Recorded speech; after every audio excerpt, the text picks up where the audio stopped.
Good afternoon, everyone, and welcome to my presentation.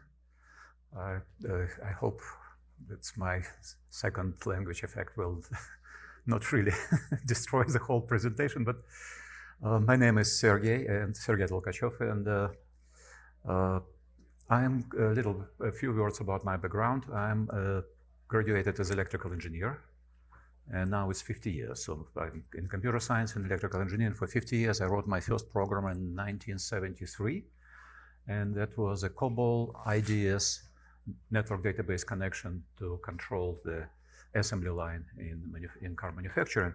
But what I learned since that, 50 years ago, that network database is something cool. So it's a very interesting combination of engineering and mathematics, because engineering was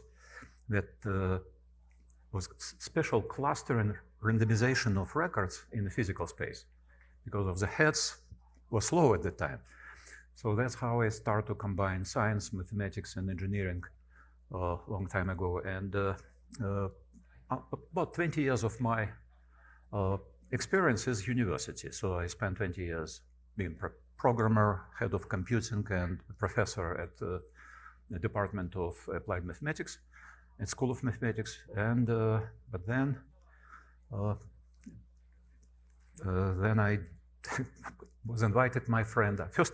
My first meeting with America was in '87. I was visiting professor at Boston University. Spent 1 year, and then in '99, a friend of mine invited me to Bloomington, and so I'm Minnesotan for a long time, and I continue developing software. And so what you're going to see is a long journey, and I have my passion, which called neural network, and that would be today's presentation.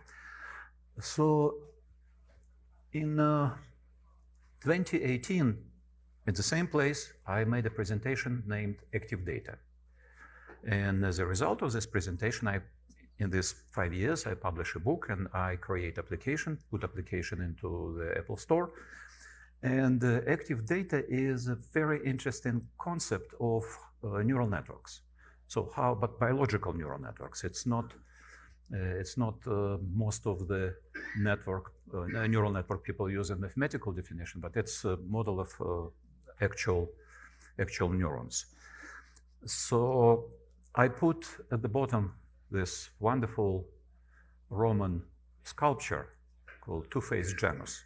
And on the bottom, you can see this Einstein definition of the difference between science and engineering. So scientists look at the back and engineers look at the forward. But this Two-Faced Janus, it's my favorite sculpture in the corner of philosopher in summer garden in St. Petersburg, where I can spend a lot of time trying to understand this concept of how to combine this is that, science and engineering. And that's what it is. So if you look from active data, which was presented for me as a concept 5 years ago, to personal AI, it's just words. And if you look to these 5 words, active data, personal AI, and neurons, so my kind of idea is neurons is gluing everything and make it different. But key word here is words. So words is something which is common for them. So even they represent absolutely different concept, they are words. And that's when I prepare for this presentation, I think a lot about what the heck is words. And then in my mind come the Hamlet. Words, words, words. It's 1601. And if you read the dialogue between Hamlet and Polonius, this is a great definition of the concept of understanding. And if you just turn it in the modern language, that's a whole definition of the dialogue and exchange ideas and meaning between people with words having different meaning. And it's beautiful. So then my another favorite book is War and Peace, in other words. And the point about War and Peace is that Tolstoy tried to answer the quite simple question in this book. what was the reason for the war between France and Russia, or Ukraine, if you consider this. And he was probably a little bit better mathematician than I am, because he put very complicated decision-making diagram. So he put hundreds of people who potentially can affect the decision-making for the reason why we're in war. And you read it and read it, and this is a very big book, and at the end, what happens? No answer. So that's what for me was a great, great example of how complicated problem could be presented to you in whole complexity with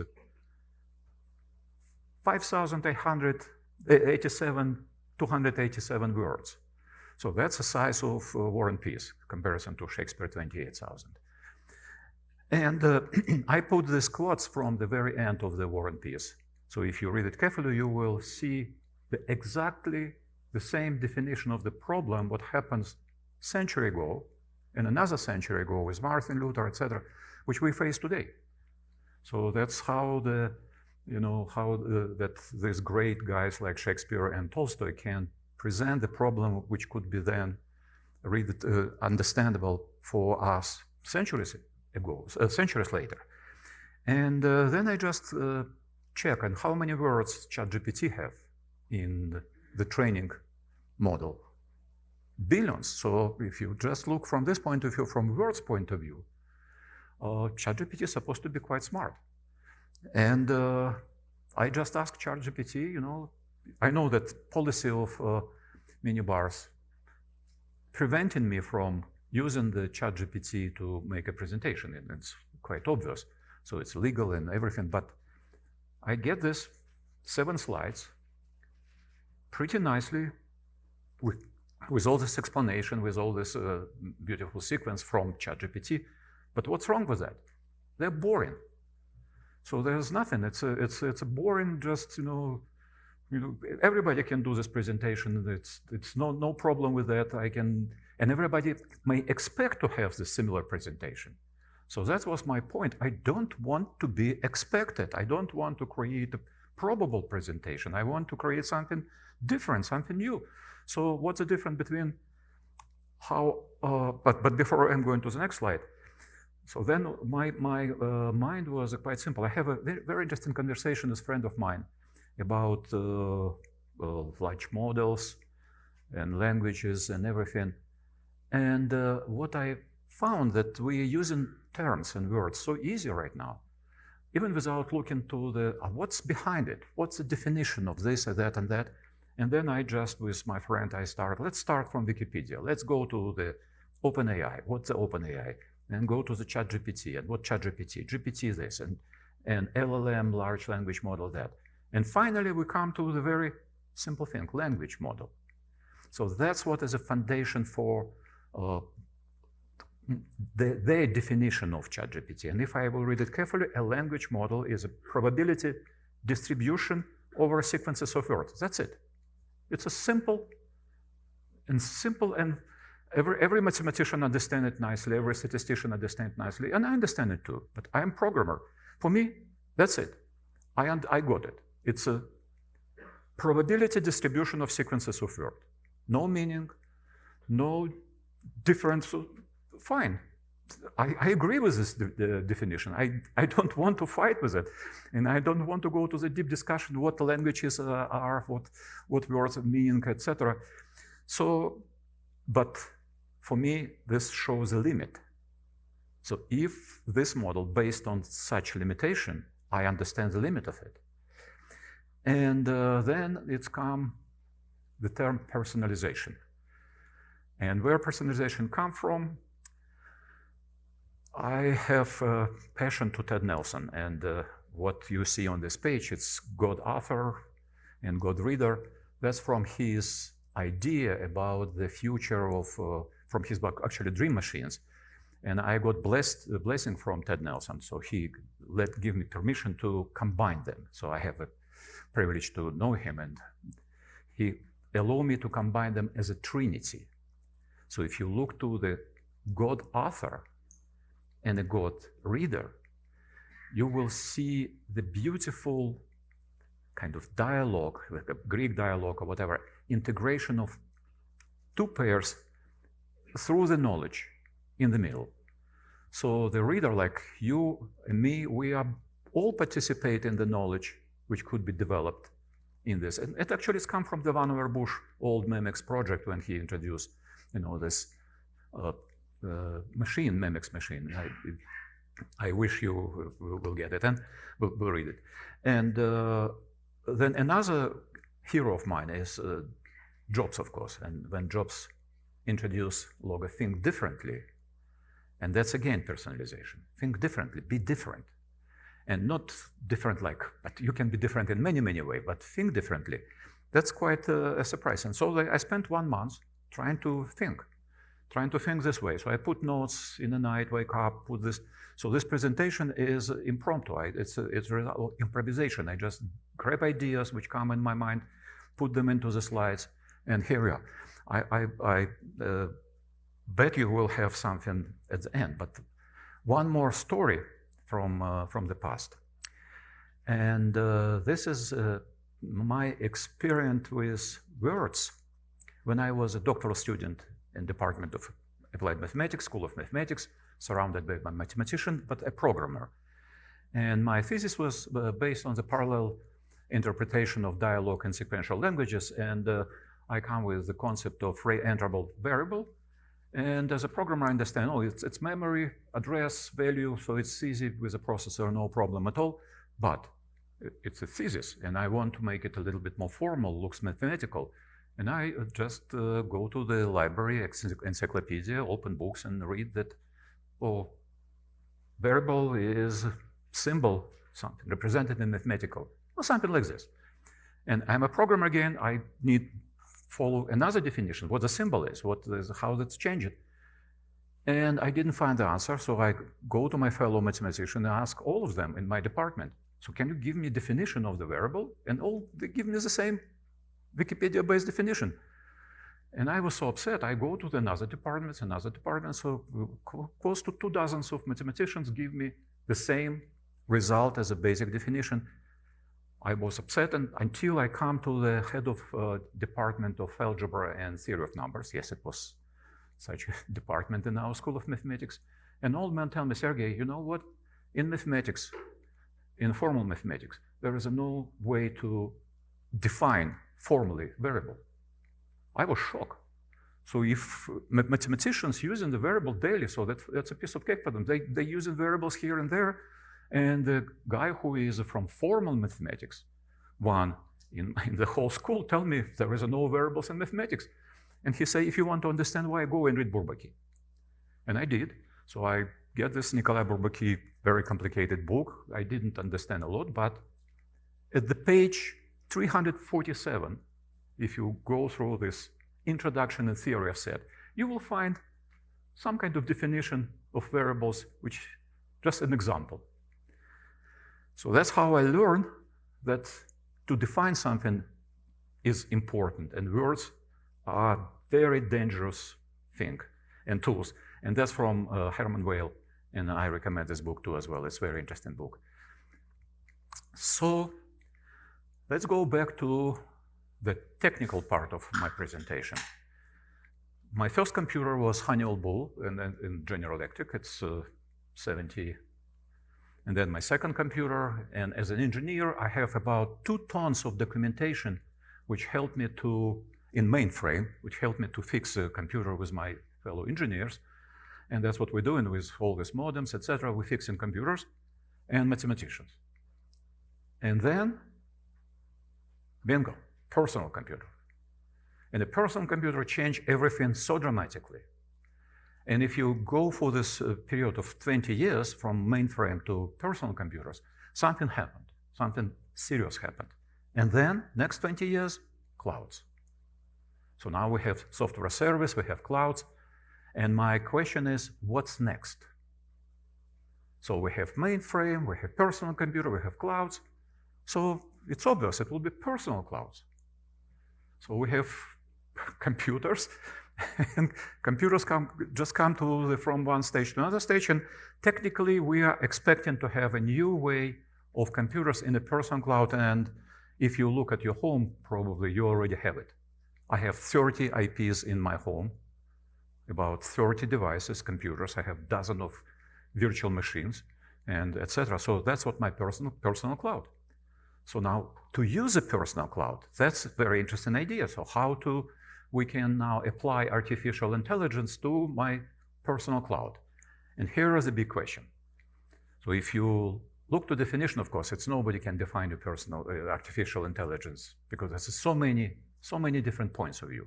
Mathematicians look one way, practices another way. Sales and marketing guy have totally different opinion. And I am a programmer, so for me, artificial intelligence is just a code.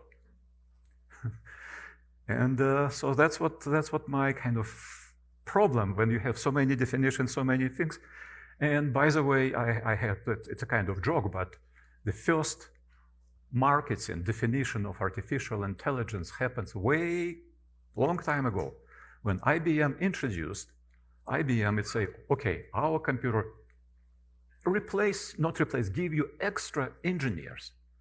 And look at the language, extra engineers, 150 extra engineers you will get because just this IBM calculator.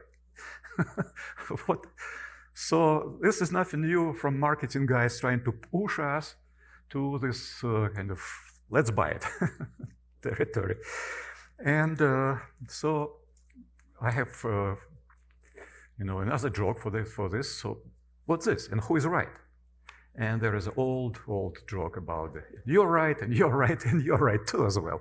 So I'm not trying to fight with any definition. I just want to be in peace with different definition of what it is. But that's important, not to be on one position. There's so many positions in artificial intelligence. And then we're going back to the practice, and from practical point of view, if you again back to this 50s, 80s, 2020, the product changed dramatically. So there's three eras of in computers history: computational, logical, and cognitive. It's obvious. We know what happens, but product change. So if I start as a programmer with a program, then it was application, then services in the clouds, and skills and models. So the skill is a very new concept of product which software engineer must to create and product. It's the same as models. And now this is very technical, but that's what Amazon responds to the skill demand. So I'm a developer for Amazon, and I develop few skills in Amazon, but that's how Amazon introduced their vision of artificial intelligence in Amazon platform in the cloud. You have two kinds of skills built in, and when you talk to Alexa and say, Alexa, I need this, I need that, and your response comes from built-in skills. But you may add on the fly skills about the subject matter. So see, I need to buy something, I want this, I want that. So that could be additional skills which added to Alexa. But Apple comes with a different approach. So Apple introduced software development tools based on, of course, deep mathematics and everything, which allow me to create inside my personal environment, my device, my phone, my computer, similar skills and models as Amazon in AWS. So now we have two platforms, one in the cloud, another in big cloud. I mean, in my personal cloud, in my Apple, which allow me to build skills differently. And even it's 8 years old computer, at the end I can show you the way how I can train using machine learning tools in my old Mac and create models for NLP and image recognition, which everybody can do. So it's very easy, and our powerful personal environment now allow us to use machine learning and whatever training system inside our environment.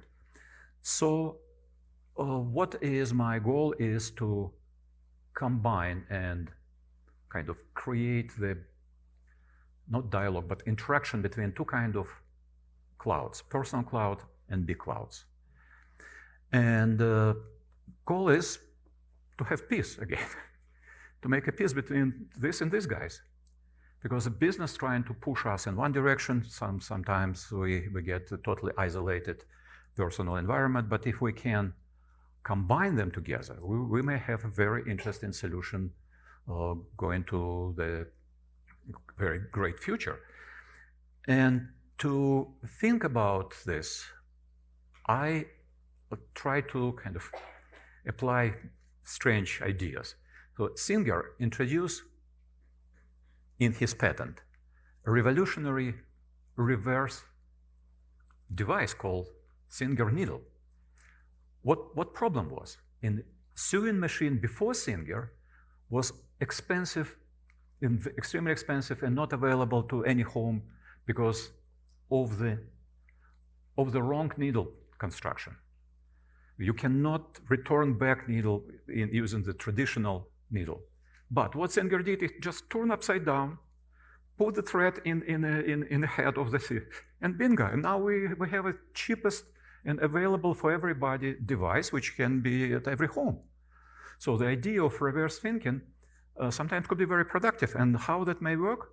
Let's go to the next slide, where this is basic economical definition of marketing. So consumers and producers. And consumers and producers, they exchange money and goods a channel, etc. So mathematically, it's quite simple problem to optimize cost of production, delivery, and probably use. But what if we turn upside down consumer and producer? I'm a programmer, so I'm making money providing my job to whom? To somebody who pay me. So I'm producer and they're consumer. So I'm a business and they are consumer of my business. So, but I'm at home, and at home I have my home business, and can come to the simple schema. We are in a world of symmetrical exchange between personal and business guys with a reverse relationship. Sometimes I'm a consumer, sometimes I'm a producer. So what's the tools business using and what I'm not supposed to use? It's not a big deal. I can grab all the tools from the business models, bring it to my home, and bingo, I have my business home, which can do the same thing what business is doing. Optimize my use, create a very optimal decision making because I have much more information. And that creates a new way of seeing consumer as the same equal partner in relationship, in interaction with the businesses. And what would be the benefit of it? So we all know that about the term probably about the deep web and surface web. And the problem with that most businesses and homes and everybody have databases and have a business information which is not available for Google, not for ChatGPT, because it's a database. You go to any store, you go to the restaurant, Best Buy. I developed the API to Best Buy database, and I sent to Best Buy, open this database, and it's available for me. It's a database. There is no way Google will go to the Best Buy database and help me with selecting and choosing the camera or computer, because it's a proprietary of Best Buy. So if you look to the, let's say, dialogue, smart dialogue, I need a camera and I want this camera like this and this, better. From the technical point of view, it's a simple query which could be converted to SQL and sent to the database. It's not a big deal. If we can convert natural language query to the database query, we have access to the deep web or the deep databases. So we can now go through our decision-making model straight to the problem solver. And that's create a model cloud to cloud, database to database. So what my database could be the same as a business database. And my virtual assistant can help me with many things. So my database may include my health record, which could be my personal database. And that's solving the very interesting, huge problem with where the health record is supposed to be.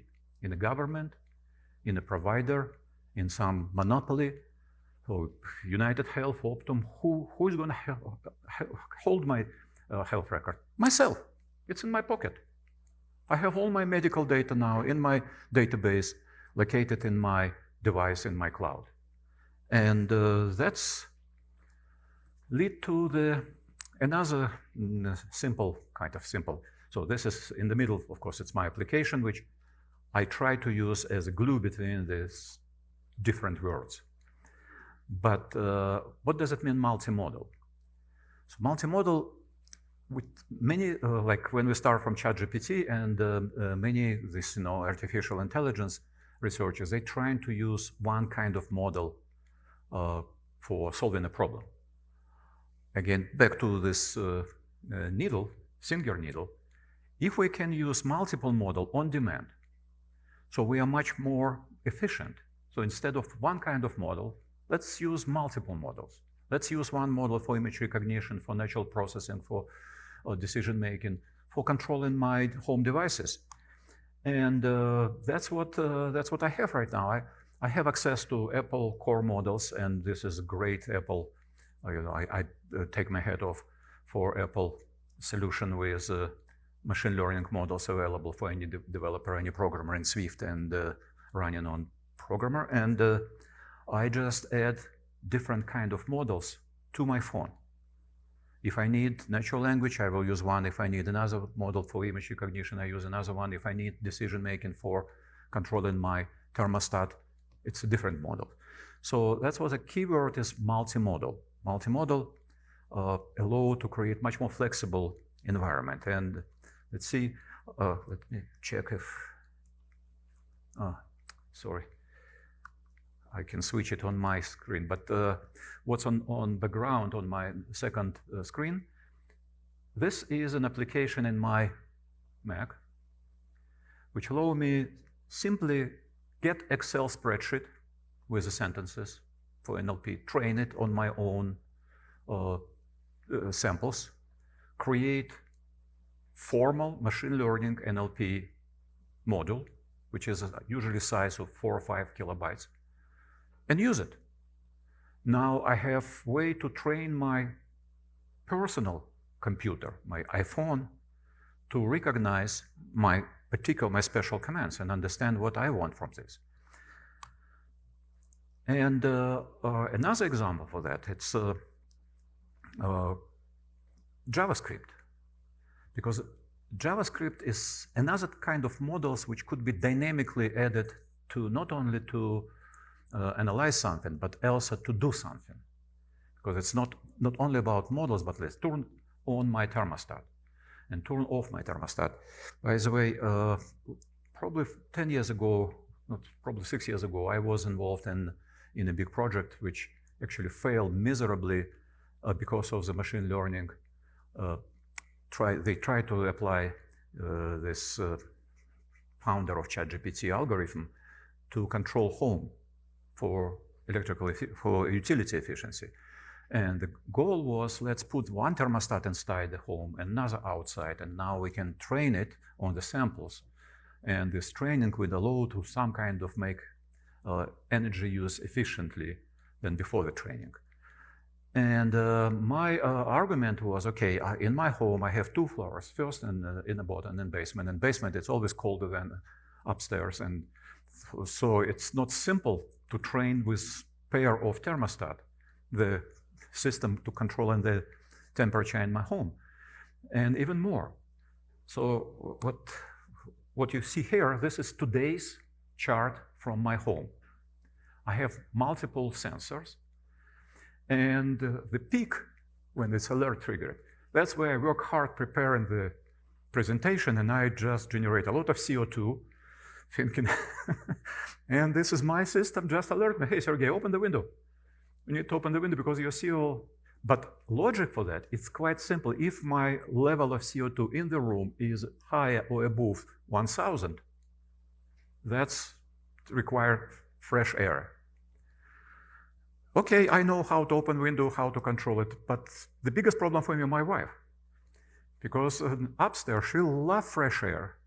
And when she opened the window, in Minnesota, in the winter, you can imagine what happens in a half an hour when window is not closed. And I tried to remind her, come on, close the window, it's cold. But then I created simple trigger. So if the window open and temperature in the sensor which sitting on the window is going down, trigger me, Sergey, and I'm going to close the window. So we're in peace now. I save a lot of energy and everything's fine because she opened the window, 15 minutes is fine, and then if needed, I get the notification, and this is a peace. The same with a health record. The same with a health record, like with, I learned a lot about the partnership and women and men relationship, and that's sometimes important that the system will send me, Sergey, Larissa has a migraine, or something like this. Comfort her, be careful. And why she will say, oh, I have a headache, that's it. So that's a message for me for whole day that I need to be careful with her, I need to comfort her. So simple messages like this, how you can train using whatever machine learning. No, this is simple, but what happens to our young generation? The kids right now know how to program JavaScript. They all know how to write a simple code. They learn to Lego how to write simple programs, and that's not a big problem for them. They can add on the fly these little actions. So that's the architecture, what I believe could be good for development of the next generation of personal artificial intelligence system, and will help bring together businesses and personal consumer and provider. So the little virtual skill factory, somebody as an expert supposed to provide the skills. And library, that's where we can grab like the same skill for NLP, for image recognition. Personal cloud and business cloud could be connected through some kind of broadcasting system and interact, and chatbot to chatbot, which is my representative, can help a lot. So I cover it with a practical application. So that's what you see on this screen. That's a real application which create a prototype for platform. And all these prototypes are right now in action. And that's what the definition of the personal AI multimodal and multimodal system. That's what I believe could be for programmers. And at the end, the very end, that's how long it takes to bring this piece of software as a reality over the 50 years. So many friends, many helpers, like here, there. So that's what for me, long journey for personal artificial intelligence is. Yeah. Thank you.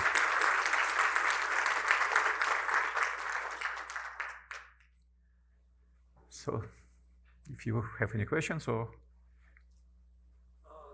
talked about we have personal cloud, and that's whatever we created.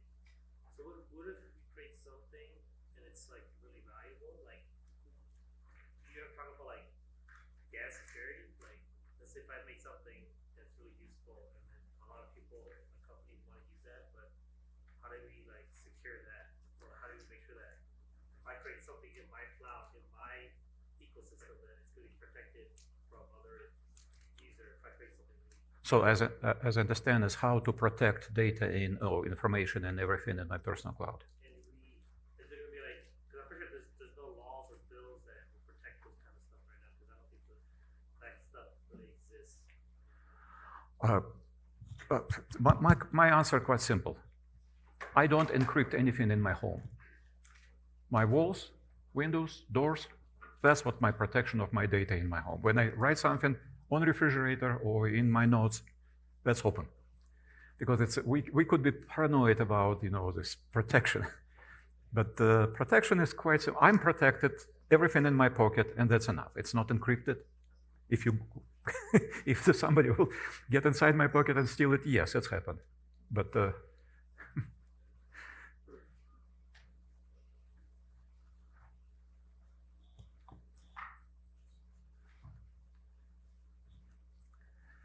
yeah, yes.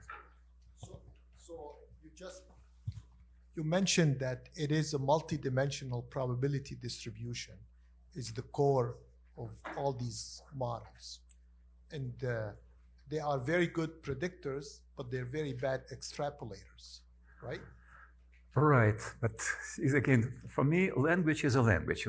I can introduce a language which combine words in multidimensional space, not sequences, but words. So, like in molecules, you can see the words could be in three-dimensional. Because I asked mathematicians why our foundation of mathematics based on the linear concatenation. Why don't we change concatenation and make it multidimensional? So you can create a totally different theory of sets, and having different theory of sets, if it's multidimensional, you will open the totally new horizon for the prediction and for analytics and for everything. I mean, the idea is how are we going to be able to embed first principle models or the physical models? How do you embed them with these probabilities to be able to produce something a little bit more meaningful or innovative? Because innovation is going to come as an extrapolation, not a prediction, right? No, not necessarily. Well, I mean, I can predict whatever, but then my wife comes and says, Sergey, you will do this, and I'm follow the order. Yeah, but but you cannot. But if you look to our auditorium, we all have totally different, absolutely different. So that's what decentralized system, different with centralized. Right, you have prediction based on your experience, I have prediction based on my experience. If we start to normalize prediction for the auditorium, we get a mess. Yes. We get nothing. So your prediction, my prediction, when I create this prediction of my wife behavior and turn on this little first order logic, if this, then that, that was quite simple for me. But the idea is about how are you going to be extrapolating something into the unknown that is not very predictive. I can again argue based on the mathematical impossibility of extrapolation as a formal mathematical procedure. So whatever you get, I worked with extrapolation a little bit because we work with a surface approximation for the different shapes. And at the moment when you try to extrapolate something, you're out of mathematical formalism. You're on your own. So whatever you extrapolate, it's up to you. So you don't ask and don't kind of try to prove formally that extrapolation is formally could be based on this or this. Your extrapolation will be based on one thing, mine on another. Right, but again, if you agree on one, you're right and I'm right. So that's what all joke. And that's the beauty of the decentralized system, because we can follow the multiple logic, multiple rules and everything on our own without being kind of under the, let's see, the Gödel proof. Everything what I say would be contradictive or incomplete. That's it. So don't trust me because whatever I say, follow the Gödel is incomplete or contradictive. And that's for me is a credo. So if I can satisfy somebody and make helpful, I'm fine with that. I'm great.